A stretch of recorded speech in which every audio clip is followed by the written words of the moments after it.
shot है गे गरम मसाला मजा ले पेट्रोल रे छोरा डीजे सूरज रफीक को बात मजा ले पेट्रोल रे छोरा मजा ले पेट्रोल रे छोरा नहीं तो लोले तो छोरा डीजे वाला मजा ले पेट्रोल रे छोरा नहीं तो लोले तो छोरा डीजे वाला मारे पखने से हमरा पलाइन उत को दे तो गड़बड़ घोटाला या न शॉट है गे गरम मसाला मजा ले तो छोड़ा डीजे वाला या न शॉट है गे गरम मसाला मजा ले तो छोड़ा डीजे वाला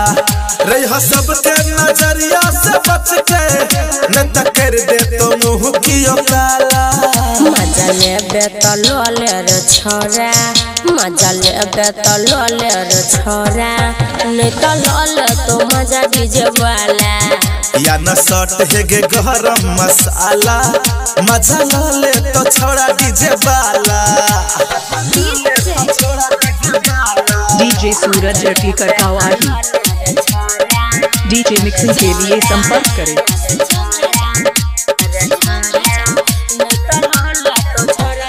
बड़ी देर से हमरा ठिकियाबै छै रे 2000 लेके चोली में घुसाबै छै रे तोहर खिलल जवानी छो ताजा तोरो मन छो मारे के मजा बाप लाज नहीं हो छु रे डीजे सूरज हमर घर पय छतिया तू बुझै नै छै बतिया सब करै छै खूबे रे हाला या न शॉट है गे गरम मसाला या न शॉट है गे गरम मसाला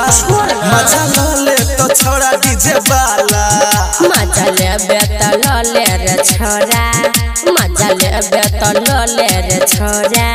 ले तो लोले तो छोरा डीजे वाला गरम मसाला डीजे सूरज रफीक कवाही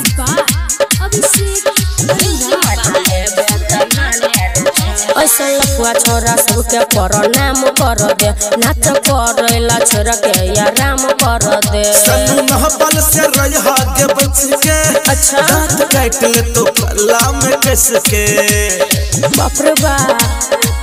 डीजे सूरज पीछा पड़ल कौशल की छै समस्या के हल कुछो करबै त दाब देतै गाला या न शॉट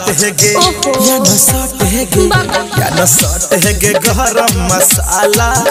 मजा ले तो छोड़ा डीजे वाला मजा ले पेट्रोल रे छोरा नहीं तो लोले तो छोड़ा डीजे वाला या न शॉट है गे गरम मसाला मजा ले तो छोड़ा डीजे वाला मजा ले पेट्रोल रे छोरा नहीं तो लोले तो छोड़ा डीजे वाला या न शॉट है गे गरम मसाला मजा ले तो छोड़ा डीजे वाला सूरज